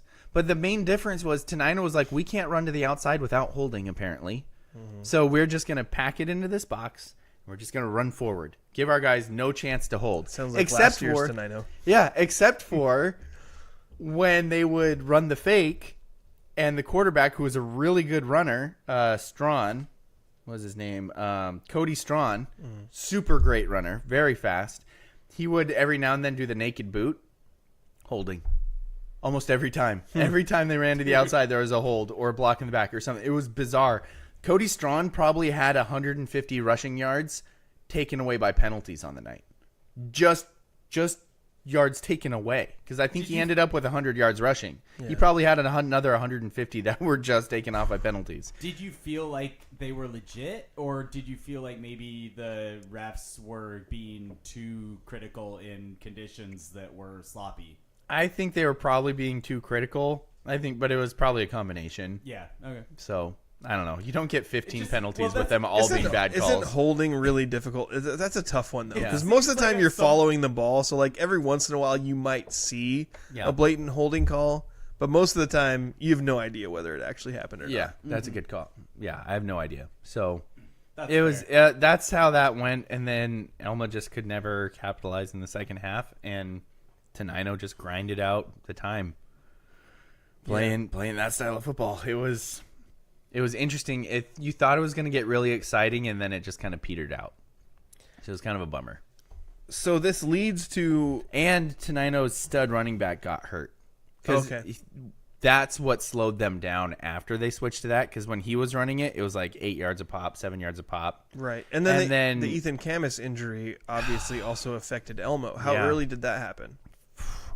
Probably halfway through the second quarter. And I think they're playing without Isaac McGaffey still. Yeah, McGaffey. I should have mentioned this last week, but he had a really scary injury that landed him in critical care. Yeah, at the hospital. Was a ruptured kidney, something like that. Lacerated kidney. Thank you, Hannah. But he was able to walk into the locker room. Yeah, he was able to walk into the locker room before this game. Yeah, and that got all the dudes hyped up. But yeah, so they were playing without McGaffey. And then Camus, who was already banged up, it looked like an ankle injury. Okay. Because he initially tried to have it taped up and then came out of the locker room in street clothes. So hopefully that won't be too long of an injury. Hopefully not. Because as the president of the Ethan Camus fan club, you will hope for him to be back on the field as soon as possible. Yeah. That was a huge factor, I think, because he's got such sure hands. And in a night like that, taken away, because while he's not the leading receiver on his team, I think Jacob Meadows probably is. Meadows is. Yeah. But in my opinion, Ethan's got the sure hands of the two. So and speaking of McGaffey, he also had a massive game with over 200 yards receiving earlier this year. So also, it's way easier to cover one receiver than two. Yeah, that's a good point. If they only have one really good receiver, and then no big deal. Traden Carter actually started making some big plays on offense too, where he's kind of an afterthought, but on he's offense, a heck of an athlete, but he's just a stud athlete, right? Yeah. Like he's great basketball player. And so he'll be one of the best basketball players in the league this year. Yeah, and so they basically were like, "Hey, you usually don't do much on offense. You're kind of a blocking tight end, but you're a good athlete." And they literally just started like saying, "Hey, run 5 yards, stop. The guy over the top of you is playing like 8 yards off," and then they'd throw it to him. And the poor corner out there, who was a great player but tiny, just got demolished because Traden turned around and was like, "I'm going to eat you," and then blew him up and ran for 20 yards. That happened like 3 times, and then they finally were like, "Hey, let's have somebody else cover him. Let's have a linebacker cover him." Yeah, so they fixed that. But for a little bit, for about a 5-minute stretch in the game, Traden was like dominant. And I'm not going to do the thing where I turn the page to basketball already. Yeah. But, like, I love to talk about, like, pinpointing guys early. Mm-hmm. Traden Carter, first of all, Elma basketball should be really good this year. They're returning a lot of talent. They were excellent last year. Traden Carter, for my money, best player on their team. He is a junior this year. Is he only a junior still? Yeah. Because he's been starting since he was a freshman. Yes. I keep picturing him as older because of that. So Traden, if everything holds out and Elma basketball ends up being the best or one of the best teams, I would be shocked if he doesn't end up with like some kind of basketball MVP award. Yeah. By the end of his high school career. He's a really good basketball player, phenomenal athlete. Yeah. Plays football with his hair on fire. Like literally? Yeah, just sets it on fire before the game. It's crazy. Like put some rum in there and then just sets it on fire. Yeah, that's how he does it.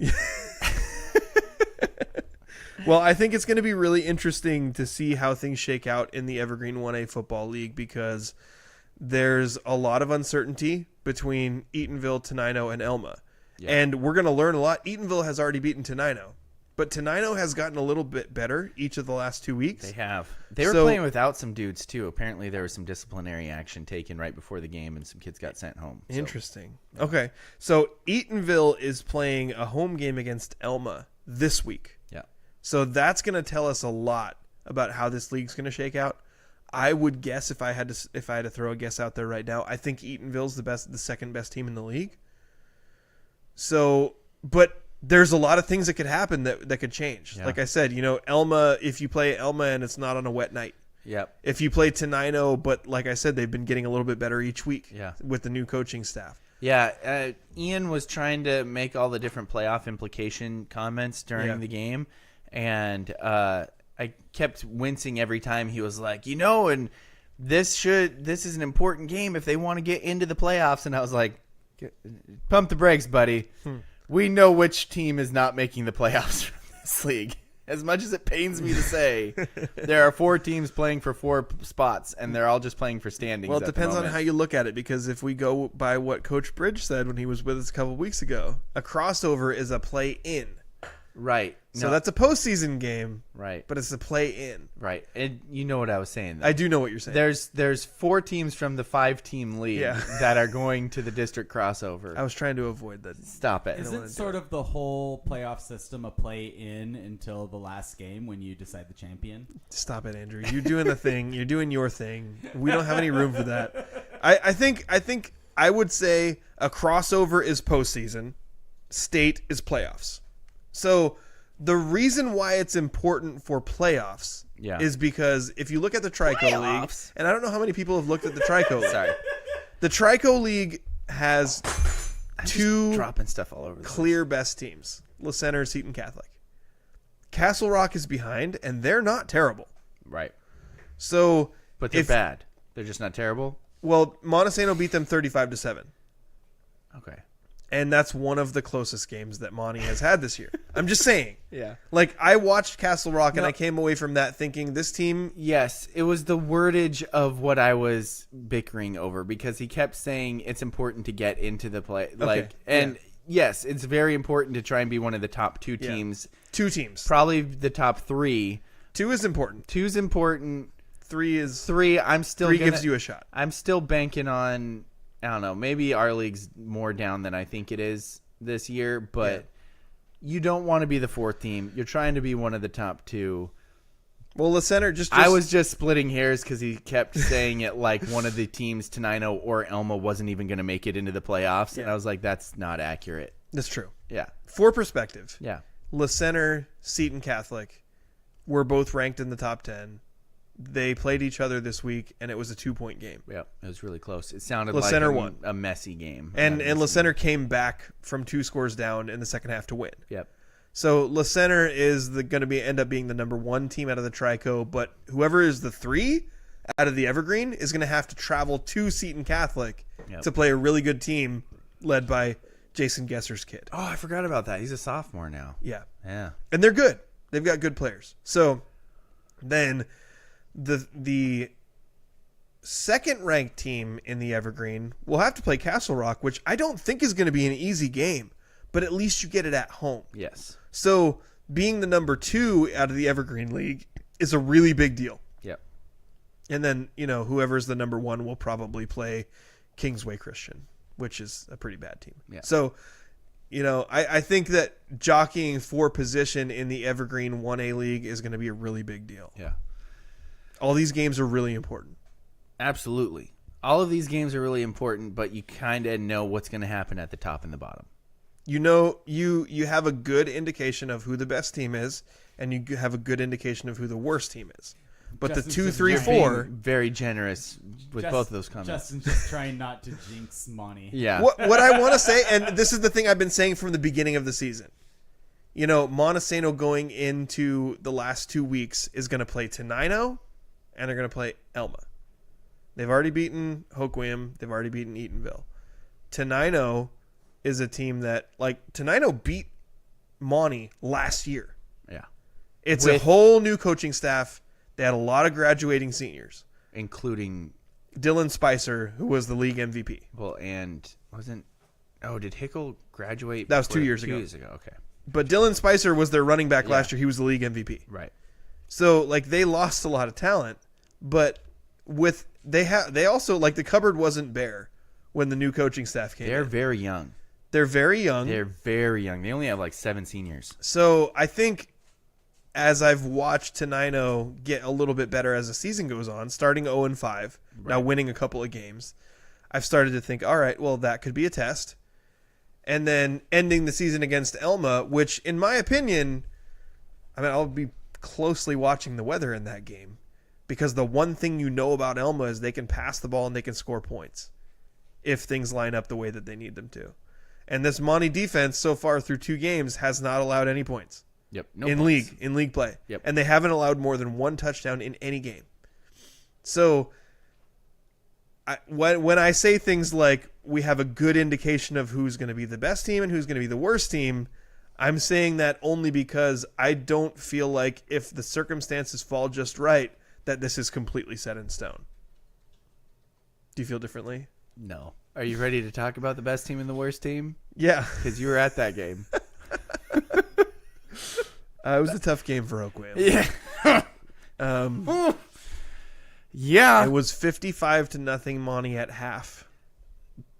Do they start the running clock before halftime? No, it has to be third quarter before they start the running clock. That hurts. But also, that's a sucker punch to the gonads. If you look at the stat sheet, Felix Romero led Montesano in rushing. He's the backup quarterback. Right. Gabe Bodwell, who's been their best rusher all season, carried the ball 10 times. Yeah. Bodie Poehler, probably their second best rusher, carried the ball 4 times. So, like, this was a game where a lot of subs were mixing in the second quarter. In the third quarter, Monty came out with, like, I think it was called an all-senior lineup, where they put even the seniors who don't start, they put them all out there at the beginning of the third quarter. Mm-hmm. And they only have 10, so there was one underclassman in there too. Right. But basically the second half was played by primarily JV players. And while Hoquiam did have one big completion from Joey Bozic to Xander Jump, which was a really nice play, they still ended up with negative rushing yards in the game and about 10 or 11 total yards in the game. I think the weather was absolutely a factor in some ways. But if I was going to pick one thing that I felt most impressed with for Monty in this game is they didn't turn the ball over. Like, Tyson Perry passed the ball, probably a dozen times, maybe a little more, and never threw a pick. None of their running backs fumbled, and they forced a couple of turnovers. Mason Rasmussen had a really nice interception for Monty, and also Peyton Domashevitz, no relation, had a fumble recovery. What's the J stand for? Also... Uh-oh. Are we still good, Andrew? You yeah, started... No, we're good. Okay. You did your face of, like... I was reacting to you saying, what does the J stand for? There was a face. Oh, gotcha. It was the same body motion that you do when, like, our computer crashes. Sorry. No. So I panicked. Yeah, I think also that it was 55-0 at half. When the computer crashes. It was 55-0 at half, and then the entire second half scoring was a Hoquiam snap that sailed over the top of Xander Jump into the end zone, and someone for Hoquiam fell on it. So it was a safety instead of a touchdown. But this was not a remotely competitive game. It was 4 touchdowns in the first quarter for Monty, 4 touchdowns in the second quarter for Monty. Hoquiam could do nothing offensively. And I think the disheartening thing about it is that, we had talked earlier this season about Hoquiam. 2 years ago, they were very bad. Mm-hmm. Last year, they had more seniors. Jake Templer had a really good year. I think Hobucket. And there was a couple of other guys who were... Owen McNeil, lest I forget Owen McNeil and his touchdown catch against Montesano. They felt like they'd taken a step forward. And also when we look at the grade school programs and the junior high programs, they seem fine. Right. But for some reason, the Hoquiam program went from very bad to taking a step forward to now it feels like they've taken a step right back to where they were 2 years ago. Yeah, I can't explain it. Yeah. I mean, Hoquiam programs are going to run in waves, right? Like, that's what it feels like. But generally, and I'm so sorry to cut you off. No, I feel the need to constantly point this out to my children when we're talking about local sports is that generally Hoquiam athletics has been a good program. Yeah. So like you look at what's happening now in some of their programs and it's not good. You look at what's happening in football and it's not good. But like I don't want you to look at Hoquiam and think that's some kind of poverty franchise. Like we looked at the Detroit Lions for the last 20 years, right? Like Hoquiam athletics has a very proud tradition. Yeah. And they've been generally good. They are very young. They only have 9 seniors. Yeah, but a lot of that and again I go back to like I don't know what's happening. Yeah. Because I've watched junior high and grade school Hoquiam football over the last several years and it never seems like it's terrible. Right. So like at some point along the way there's a drop off. Like kids are deciding they don't want to play or there's some kind of a hiccup in development. I don't know what it is. Yeah. But I do feel like after having watched, we've been covering sports for what, 15, 20 years in this area. That's weird, but yes. But Hoquiam's going to get back. Like it's not going to be a decade of Hoquiam football that's just terrible. Like they're going to get back to the point that they're a competitive team. Well, I'm glad you're optimistic. It's my battered fan syndrome. That's what it is. It's the Mariners that did this to you. It is. The Mariners have done this to me. Yeah. They just make me depressed. Well, I don't think that there's a ton more that we really need to get into. When we're off air, I want to tell you a really funny story about a personal foul from the Monty game. That's right. It's not a bad story, but it's a funny story, but I don't want to tell it on air. Okay. So sounds good. I'll tell you that later. And I think we could probably we got 20 nominations for Athlete of the Week. But before we do that, Daniel, are you prepared to do the read for the second commercial? Yeah, I was wondering what you guys do last time. I just filibustered. Sweet. Yeah, I'm good. A bad job. I did a bad job. Do you need to go use the facilities? I do. Should I read slow? I live in the woods. You live in the woods. Commercial break. Spivey Realty Group's goal is to make buying, selling, investing, and renting real estate in Grace Harbor simple. They believe in 100% transparency and unparalleled communication with local expertise, tech-enhanced, and top-notch service for their friends, neighbors, and community. Their goal is simple. Get a group of strong-willed, hardworking people together who want to make a difference in Grace Harbor and use real estate as the means of achieving that. Voted Grace Harbor's best real estate company. Find them on Facebook or visit graceharborrealestate.com. Spivey Realty Group, elevating small town real estate. I stumbled through that, Andrew, to try and give you more time because, yeah, definitely that was the reason why I stumbled, to try and make that last longer. There we are. I appreciate your sacrifice.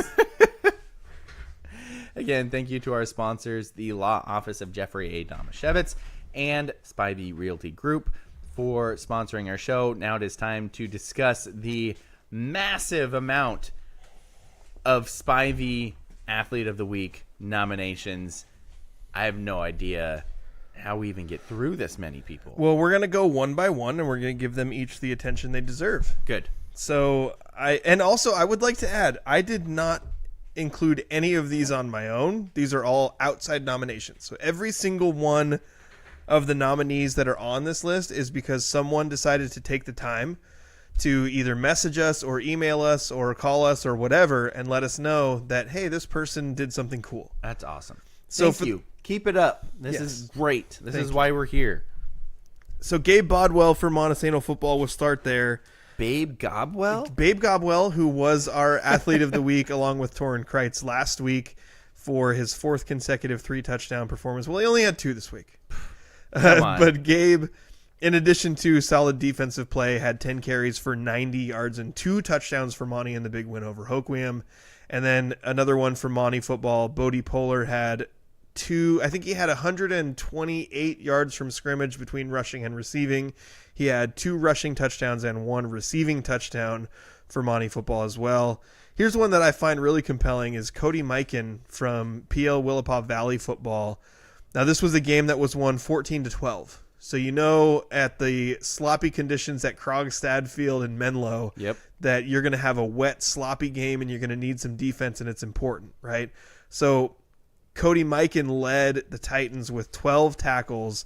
He also had 2 interceptions, including the game-sealing interception with less than 30 seconds left, and that was near the goal line. I watched the video of it. It wasn't at the goal line, but it was pretty close, and RSB, who has a very potent offense, was trying to make a last-ditch effort to win, and Cody Mikan stopped him with a pick. He also has 6 picks on the season. Yeah. Yeah, you want to read the next couple? Yeah, well, this one kind of stands out to me. You sent this list over last night, I think, and of all of the amazing things I saw, this number specifically caught me off guard. Marcus Hale for Aberdeen football had 26 tackles. Yeah. 26. That came to us from the Aberdeen football Twitter account. So I don't know who runs that, but whoever sent us that, that's about as official as we can get, I think. Yeah. The normal number of plays that's what I was just gonna game is in the 40s, right? Yeah, how many plays do you run in a high school football game? 50 to 60 somewhere. So he had half the tackles? Probably. but every team, I will say this, and I don't want to even slightly diminish what Marcus did because it sounds amazing regardless.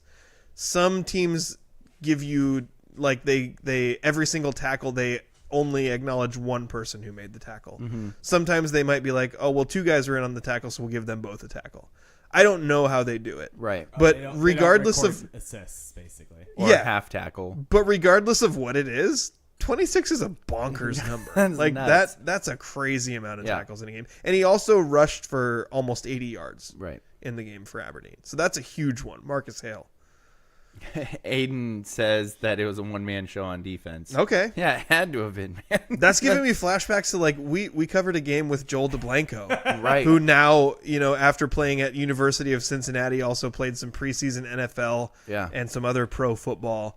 We had a 20-plus game that we covered of tackles for Joel. Yeah. It felt like every tackle. Yeah. It was every single one is what it felt like. Speaking of Aiden, though, he's the next guy on the list because he rushed for 178 yards and 3 touchdowns for Aberdeen in that win over Rochester, which, as I know we mentioned this, but that is every league win that comes up in that 2 to 6 range for the Evergreen 2A is absolutely crucial. Massive. So this is a big performance for Aiden Watkins in that spot. All 3 of their touchdowns?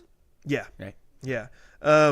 Jabron Brooks, I'll do the next 2 because these require a little bit of story. So Jabron Brooks, who I saw photos of this and someone sent us photos of it. Jabron lost a shoe.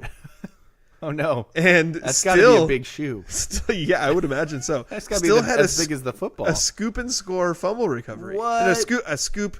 I'm sorry. Not score. It was not a touchdown. Okay. But he scooped it up and he ran with it. So my thought was Jabron is about as big gets for defensive linemen or anyone on the football field, right? Humans. 350, massive human. Yeah. Usually when somebody of that size recovers a fumble, they're falling on it. Yep. But I have photographic evidence that Jabron ran by, scooped up this fumble, and then kept running with it with one shoe on. Yes. I'll show you again, Daniel. This is being off-air thing, but I'll show you those photos. They're really compelling. That looks great. So we got for Jabron Brooks, and then Jaden Roarborn. Big Roar. Is that what we decided his nickname is? Yep, that's what they decided. Okay, so he stepped in the open space of an injured player. So Baltazar got hurt. I don't know if it was a pregame or during the game, but Jaden Roarborn stepped in and performed admirably. Now he already had stepped in on the offense, but he's now also stepped in on defense to be able to make plays for Aberdeen as well. Nice. Did you have a funny comment that you wanted to read? Aiden mentioned that Jabron fumbled after he picked it up. Thanks to Aiden for that context. I appreciate that. We have another. This is becoming a very regular thing, but we got a nomination for Jane Roloff. Shocker. For Hoquiam Cross Country. Well, she doesn't stop running.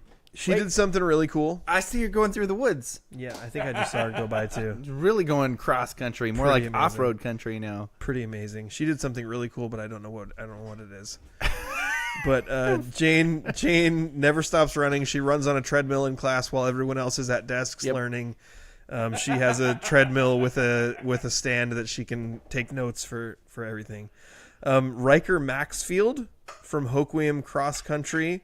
As a freshman at Hoquiam High School, he ran a PR 2 weeks ago in the 5K by 80 seconds. Whoa. And then on October 12th, he ran one of the fastest 2 miles ever for a freshman at Hoquiam, and his time was 10:47.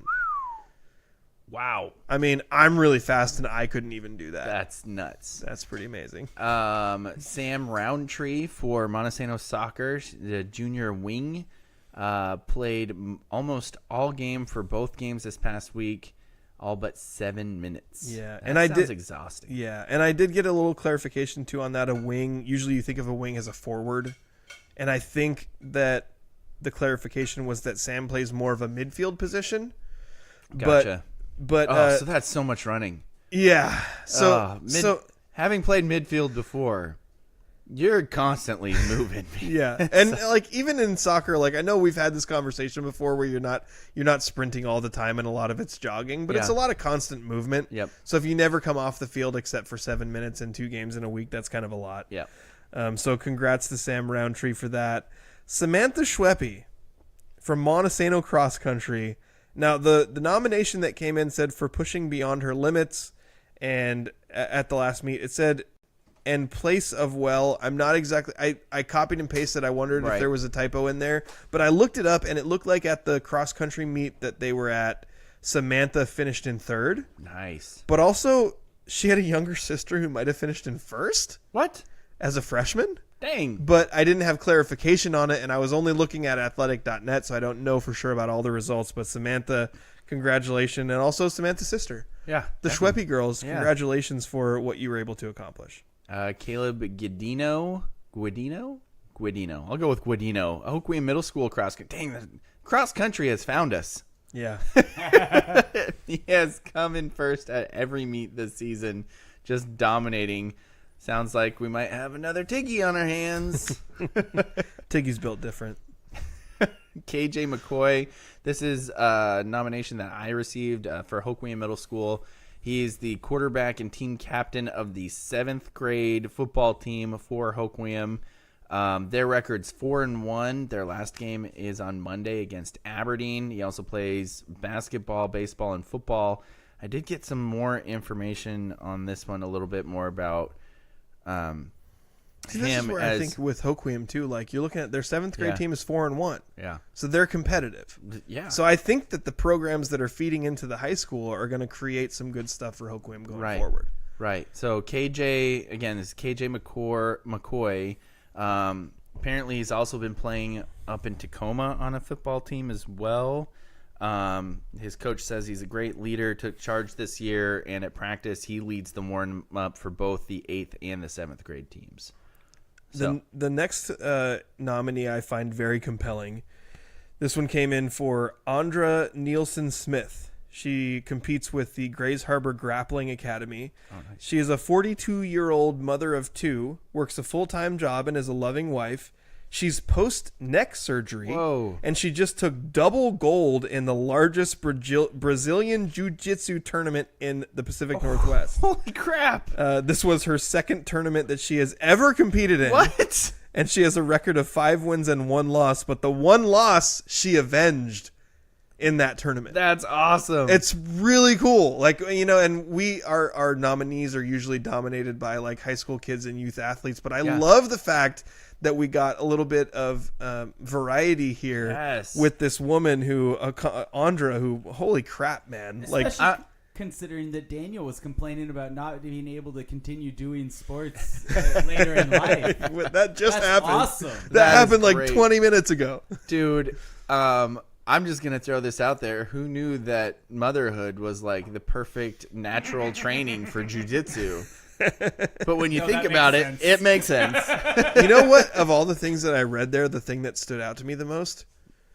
post neck surgery. Yeah, post-neck. Like, how does a person, especially a person in their 40s who has a family and a life and all kinds of things that they have to deal with, post neck surgery, decide, hey, you know what? I'm gonna go do jujitsu. And you know what else? I'm gonna dominate. I'm gonna dominate at jujitsu. Like, that's crazy. Holy crap! That's the craziest thing to me. Like that.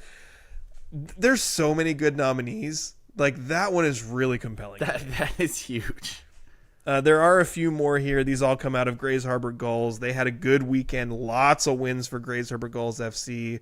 Eleazar Cruz Ruiz with his 2 goals and 2 assists. Levi Gonzalez with the hat trick. Another one. Giovanni Marl with many saves in goal. That was in I believe a 1-1 draw for the Gulls. Anna Cervellin. I know I struggled with that name last time, and I apologize. I probably said it wrong. Anna Cervellin with a hat trick and an assist. Trayvon. I tried for clarification on this, whether it was Trevin or Trayvon. I think it's Trayvon. So I apologize if I got that wrong. Trayvon Chavez for the Gulls with the solo goal in a 1-0 win, and then Julian Garcia for the Grays Harbor Gulls with a hat trick as well. There's a lot. Gabe Bodwell. Babe Godwell? Yeah, Gabe Bodwell. He didn't have the most touchdowns on his own team this week, but he was really good. Actually, I have a video of Gabe Bodwell's 41-yard touchdown run. Yeah. And it looked like play almost stopped twice because he was caught dead to rights, and then he got away. And see, in that situation, had DK Metcalf have stopped playing, then it would have been noticed. You're right. Yeah. Yeah. But Gabe Bodwell cannot be tackled by one man. No. But maybe by So it's Gabe Bodwell? So no. Gosh. Okay, I have a few. Let me throw out a few that I think are kind of my leaders in the pack here. Yeah, let's start to pare this down a little bit. I think Cody Mikan is very interesting. Yes. For PWV in a very defensive victory over the 5th ranked team in the state. Yeah. In RSB. I can't get away from Andra Nielsen Smith. Like, that one to me, that's like, I think it's kind of bonkers. It's nuts. I also, the 26 tackles. Yes, for Marcus Hale. And he also contributed on offense too. Yeah. It wasn't like it was a one-sided thing for Marcus. So those are the 3 that initially jump out to me. I didn't even get a nomination for Blake Howard, who scored the game-winning touchdown and the 2-point conversion for PL Willapa Valley. And Bodie had a massive game as well. I just want to mention that, but I don't think he's in the final 3-ish people that we're looking at. But Bodie had a massive game. Yeah, he did. This is really hard. So we got Cody, Marcus, and a double gold jiu-jitsu winner. How do you get double gold? I'm assuming that's 2 golds. So in 2 different competitions? Can somebody hop in the comments? Maybe Andrew, can you do some searching? I tried looking for double gold. Double gold it didn't come up as like a thing. So she won 2 different. Presumably, it's 2 golds in one tournament. So I assume you get to like compete in like 2 different classifications or something like that. Maybe it's like an open category or an open women's or I don't know. It's tough, man. This is tough. I mean, I know where I'm leaning. I was gonna vote for Gibran until I heard about Aiden calls him out. Oh no! No, I don't care about the fumble. I don't care about the fumble. What? I was just gonna vote. Yeah, for it says on this article. It says that double gold is taking home 2 gold medals. Okay. In jiu-jitsu, Brazilian jiu-jitsu specifically, which I don't know the specifics of it. All I know is that Rob texted us and called it BJJ. Well, so Rob texted us and said that there's 2 different categories. There's age and gender. So you could win the gold in your age and the gold in your gender. Oh. Interesting. So that would be pretty dominant. Yeah. I don't actually. I've seen Brazilian Jiu-Jitsu mentioned a lot. I've never seen another kind of Jiu-Jitsu. Yeah, that's a good point. So I don't know if there is another kind. There's Brazilian Jiu-Jitsu and Moon Jiu-Jitsu. Which moon is very hard because there's less gravity. We haven't learned it yet. Moon jitsu. Jitsu. So while I'm like, we've spent so much time here talking about Andra martial arts would be so different in zero gravity, right? Andra and her double gold, which is absolutely amazing. And then I'm also going back to Marcus Hale and 26 tackles, and like his own teammate just described it as a one-man show. Yeah. We also got another comment on YouTube that says, all for Monty football, but being a 48-year-old, I would vote for the 42-year-old double gold. Well, aren't you feeling that? Like, yes. I'm 38, so I'm not even close. I'm not 42. I'm 34. I almost said I'm not close to 42, and then I realized You're I am. kind of getting close. Yeah. But I'm 38, so I'm not 42 yet. And the idea of doing a jujitsu. Yeah. And when I say a jujitsu, I mean like a move. Like one jujitsu move. You're talking about couch jujitsu. My muscles are seizing. Like even thinking about it. I haven't even done anything yet. I'm very good at manipulating the center of gravity of my typical opponent, which is a potato chip. Yeah. Oh, But I'm really good at that, though. A toddler. Yeah, that's Daniel's true. Typical opponent is a toddler. That's a good point. Anchor is usually my opponent. Yeah. I can move him around pretty well. I think we've spent the most time talking about. I think it's got to be Andra Nielsen Smith. I can't get over it. Right? Like just that. I think it's partly because I relate with it. And like week after week, we just continue to watch these like high school kids do these amazing things. Right. But I can't. Like I look at it and I'm like, no. Like, no, people don't do that. Right? I agree. So I think we're gonna go ahead and do it. I think we're gonna go ahead and name from the Grays Harbor Grappling Academy. Yes. The 42-year-old mother of two who won double gold in the biggest Brazilian Jiu-Jitsu tournament in the Pacific Northwest. I love it. Andra Nielsen Smith, you are our Spivey Athlete of the Week. Congratulations. That's also the first time we've had somebody You make all of us feel bad. do it for jiu-jitsu. Yes, that's the double-edged sword here. Is Right? now I feel really bad about myself. This is also Thanks a lot, Andra. probably our first athlete that didn't peak in high school. I'm kind of mad. Because we gave her the award and she's 42. I'm actually Right, just you- kind of mad at her. Congratulations. You've reached the peak of your athletic career at Yes. 42 years old, which is much later than most. This is so Most rare. of us. Yes. I'm actually kind of mad at her because the other day I tried to jog 10 yards and my calf seized up on me. Oh, that's me, Hammy. So thanks a lot, Andra. Yeah, congratulations again to Andra for making us all feel horrible about ourselves. You're our Spivey Athlete of the Week. She's a mother of We could two. put a Yeah. positive spin on this, and we could say that she's reminding us that we don't have to give up. I mean, immediately after I say that on a show, right? I gave up 10 years ago. I know. Andra, where were you 10 years ago to tell me that I didn't have to give up? Oh, is that going to do it for our show today? Probably. I think it is. I mean, where do we go from there? I don't even know. Where do we go from there? What's the point of any of this? I don't know. I need to start doing jujitsu, apparently. Brazilian Jiu-Jitsu, specifically. I should start moving more. That's a good point. I'm not going to start with jumping right into jujitsu. I just need to exercise first. That sounds lame. Yeah. I exercised once. I've always struggled with exercising without like there being a reason? ball Without in there play. being a team. Yeah. Right? With a team or B a ball of some sort. Like I don't want to just run. I need Maybe a you reason should get for into it. Brazilian Jiu-Jitsu and fight people. You know my injury history. I do. You think that me fighting people is a good plan? You've got long arms and legs, which I think is good for that, though. Really? I always thought you'd want a low center of gravity. Well, I feel like you would be good at it. so for striking, You got a caboose that's just great for jiu-jitsu, I feel. neither of us. You might be confusing jiu-jitsu and judo.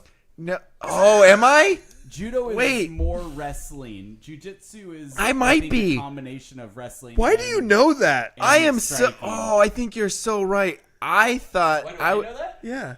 Justin, I have watched at least like 10 UFC fights in my life. Okay, king of knowing things. I'm looking up jiu-jitsu because I was thinking jiu-jitsu was just the one where you just like try and throw people on the ground. Well, I think that's gonna. The thing that told me you were thinking that was when you were talking about how you could control Anchor's center of gravity. Right. Because I think that's more of a judo type of thought process.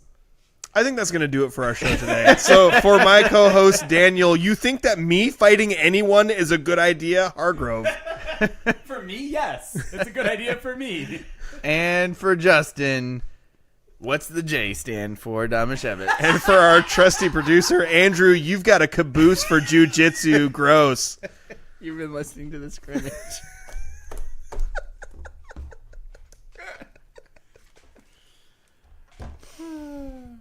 That's all. That's all I have.